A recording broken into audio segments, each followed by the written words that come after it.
Oh, I'm sorry. I was just I zoned out a little bit there. I was picturing myself fighting Super Saiyans with Ben Stiller. Probably shouldn't do that when I'm filming a review. Hey, what's going on, world? Welcome to MaffmanJones Movie Reviews. I am your host, John Maffio, and today's featured review is for the film The Secret Life of Walter Mitty, directed by Ben Stiller, and it stars Ben Stiller as well, Kristen Wiig, Sean Penn, and Adam Scott. The film is a loose adaptation of an old short story about Walter Mitty, who's an average worker in New York City, as Ben Stiller is also a resident of New York City, and he grew up there. And he basically goes to work every day, and he used to be an adventurous person when he was a younger kid, and then he lost it at some point during the road. He has an intense habit of zoning out, and when he zones out big time. Like, he goes into these really crazy, fantastical adventures. And one day, he meets Kristen Wiig, who is new to the firm that he works at, and he develops a crush, and now he wants to take hands with her and basically date her, because who wouldn't want to date Kristen Wiig? She's a really cool person. He also works for Life magazine, and Adam Scott's character comes in to end Life magazine. There's going to be one more magazine, and they need to find that perfect picture for the front. Ben Stiller must travel around the world in order to find Sean Penn and seek out this number 25 negative frame. You guys have no idea how excited I was for this film. I love Ben Stiller as a comedic actor, as a person, because he's so humble and genuine, and he's a New Yorker, and I'm a New Yorker, and we New Yorkers stick together. And this is my most anticipated movie of the fall, if you watched my video from last time, and I had expectations going into this movie, and I walked out with them being surpassed. The Secret Life of Walter Mitty is one of the best movies of the year, perhaps the best, if I think about it, and it's just a very inspiring, passionate piece of filmmaking that I'm not going to forget for any short time. It's the reason why we go to the movies, to be inspired, to be uplifted, to be heartbroken, to laugh, to cry, to feel a whole bunch of emotions stirring in a pot, and then walk out with stupendous emotions that just leave you shaking. The movie essentially is about life, living it to the fullest, and not letting a moment pass you by. In my personal opinion, Ben Stiller nails life in a 2-hour film, and it's very inspiring. Ben Stiller's character, he zones out all the time, and whenever he zones out, he goes into these very imaginative sequences. One reminds me of Scott Pilgrim, and then after that he starts actually going on adventures and going across the world to Iceland and Greenland. Ben must have activated his inner child for this film, because it was a passion project for him, but it's like, it was so imaginative, and it breaks boundaries of imagination, and it's one of those movies that just opens up possibilities that you didn't think were there, and then some. The one thing I want to get out of the way is the acting, because the acting is good. It's good enough to complement the story, but it's not Oscar caliber worthy. It's just good enough to serve the story, because the story is what's important here. It's basically what I mentioned before, the morals of the story. The morals, the themes, they're most important.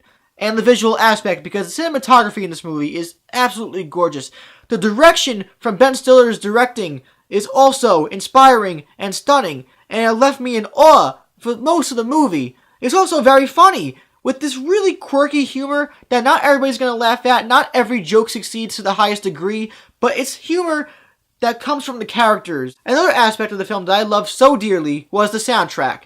It's got Arcade Fire, Of Monsters and Men, a bunch of other bands, indie bands, and it's not mainstream, it's not forced, it's contemporary music that's also folkish and just very, very soft.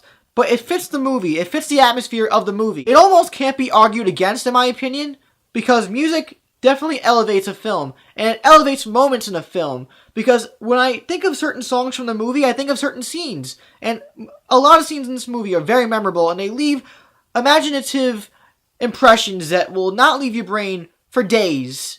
Like, I'm still thinking about it over 24 hours later. But the character of Walter Mitty is very relatable. He's like anybody else, and from the moment the movie starts with this character, you can automatically become invested in him, and then from that point, Ben Stiller grabs you and takes you for a ride that doesn't stop until the movie's over. Towards the end, I got very welled up, but it's weird because the movie isn't manipulative like that. It doesn't force you to get emotional. It's just, you're carried through this journey, and by the end of it, you feel emotionally exhausted in a great way, just like with the other movie I saw, Llewyn Davis. And you can't help but feel like that was a very satisfying journey, and I just want to let it all out because I just experienced 2 hours of awesomeness. For example, I don't know if you personally have a great boss and if you love your boss, but at some point for one of your jobs in your life, haven't you wanted to just like spear your boss out of a window from a skyscraper of New York City onto the concrete ground and just pummel him? Of course you did. And Walter Mitty could do that. I have an abundance of desire to go more in depth with Walter Mitty, but I will not do that to you. I want you to go into this movie clean.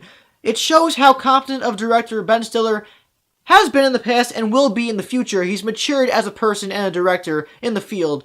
It's a very awe-inspiring journey that will leave your jaw dropping for the entire time. It'll make you laugh, it may make you cry, and it's definitely going to leave you feeling emotionally exhausted by the end of the movie, and in a great, satisfying way. The cinematography, the way the movie is filmed, and the overall musical choices are some of the best aspects of the movie, and they'll probably be reasons why you'll want to revisit it in the future after you see it once. I love Place Beyond the Pines, but that was a whole different monster. That was a whole different beast.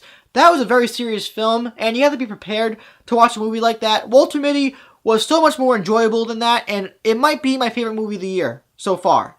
It may not even be beaten now.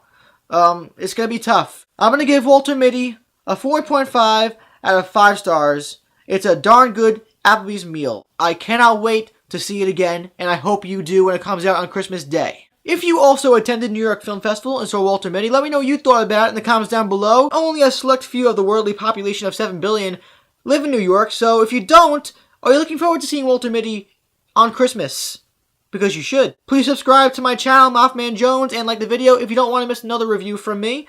And also like my links down below for We Live Film, Facebook, and Twitter. I'm John Maffio, aka MaffmanJones, and I'll see you guys next time.